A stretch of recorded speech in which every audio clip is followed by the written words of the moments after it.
পবিত্র শবে বরাত উপলক্ষে সারা দেশে মুসলমানরা ইবাদত বন্দেগীতে মশগুল রয়েছেন। মসজিদে বা বাড়িতে তারা নামাজ আদায় করছেন, কেউ আত্মীয় স্বজনের কবর জিয়ারত করছেন।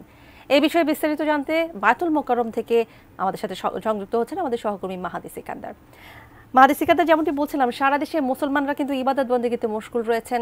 তারা আজ আত্মীয় স্বজনের কবর জিয়ারত করবেন, পুরোটা রাতে কিন্তু তারা ইবাদত বন্দেগীতে কাটিয়ে দেবেন। আপনি রয়েছেন বায়তুল মোকাররম জাতীয় মসজিদে, সেখান থেকে আর কি যুক্ত করবেন আমাদের সাথে, কি বলছেন মুসল্লিরা? তানিয়া, জাতীয় মসজিদ বায়তুল মোকাররমে মুসলিম অর্থাৎ ইসলাম ধর্মে যারা বিশ্বাস করেন তাদের যে বিশেষ রজনী অর্থাৎ শবে বরাত, সেই রজনীতে স্রষ্টার কাছে অর্থাৎ আল্লাহর কাছে তাদের যে প্রত্যাশা, চাওয়া পাওয়া, সে নিবেদন, সেটি তারা ধর্মীয় ভাব গাম্ভীর্য অর্থাৎ ইবাদতের মাধ্যমে করছেন। এবং বায়তুল মোকাররম মসজিদে গত সংবাদে আমি যেমনটি বলছিলাম, ধর্ম উপদেষ্টা তিনিও বয়ান করেছেন।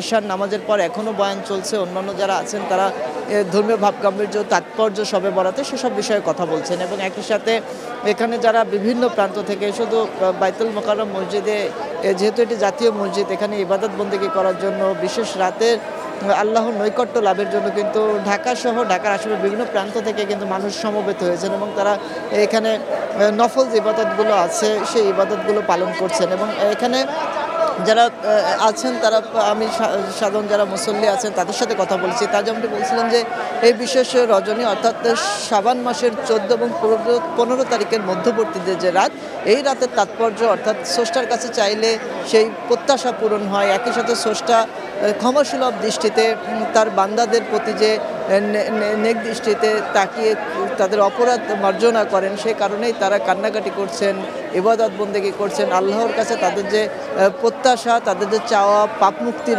যে বিষয়টি, সেটির যে দাবি, সেটিও স্রষ্টার কাছে তারা নৈকট্য লাভের জন্য এবং সেই পাপ মুক্তির জন্য তারা ইবাদতের মাধ্যমে, মোনাজাতের মাধ্যমে, তাজবিহ তাহরিমের মাধ্যমে কিন্তু তারা সেই দাবিগুলো পেশ করছেন। এবং একই সাথে এখানে বিভিন্ন প্রান্ত থেকে যে মুসল্লিরা এসেছেন, রাতব্যাপী তারা ইবাদত বন্দেগীতে মশগুল থাকবেন এবং স্রষ্টার নৈকট্য লাভের যে প্রত্যাশা সেটি তারা করবেন। এবং শাবান মাসের এই যে 14 এবং 15 তারিখের মধ্যবর্তী যে রাত, এই রাতের এটা শবে বরাত অর্থাৎ শবে অর্থ ফার্সি শব্দ।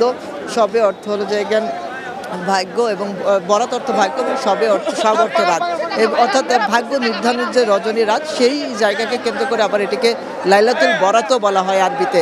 অর্থাৎ যে নামেই আমরা বলি না কেন, মূল বিষয়টি হলো স্রষ্টার নৈকট্য লাভ, স্রষ্টার কাছে করুণা পাওয়া এবং একই সাথে তাদের অর্থাৎ মুসল্লি যারা আছেন ইসলাম ধর্ম অনুসারী, তারা তাদের দাবি দেওয়া পেশের মাধ্যমে আল্লাহর কাছে যে পৌঁছানো এবং একই সাথে সেটি লাভ করার যে তাড়না থাকে, সেই জায়গা থেকে এই ইবাদত বন্দেগীর মাধ্যমেই তারা সন্ধ্যার পর থেকে আসলে ভিড় করছেন এবং ইবাদত বন্দেগীতে মশগুল আছেন এবং রাতব্যাপী চলবে। তো তা নিয়ে সব কিছু মিলে রাজধানীর জাতীয় মসজিদ বায়তুল মোকাররমে কিন্তু মুসল্লির একদমই এখানে প্রচুর ইসলামী চিন্তাধারার যারা আছেন তারাও এসেছেন, চিন্তাবিদরা, একই সাথে সাধারণ মুসল্লিরা এসেছেন এবং নিরাপত্তা কর্মী যারা আছেন তারাও আছেন। এখানে এই যে ভিড় মোকাবেলা করার জন্য নিরাপত্তা কর্মী, পুলিশ আছেন, তারা এখানে ভিড় যেহেতু অনেক বেশি ভিড় মুসল্লিদের, সেটিও তারা নিয়ন্ত্রণে নেওয়ার যে চেষ্টা সেটিও আছে। তো সব কিছু মিলে ধর্মীয় ভাবগাম্ভীর্যের মধ্য দিয়েই লাইলাতুল এই যে রাত্রি অর্থাৎ শবে বরাতের রাত, সেটিকে উদযাপন করছেন মুসল্লিরা। তো এই ছিল বায়তুল মোকাররম জাতীয় মসজিদ থেকে বিশেষ রজনী শবে বরাতের সর্বশেষ।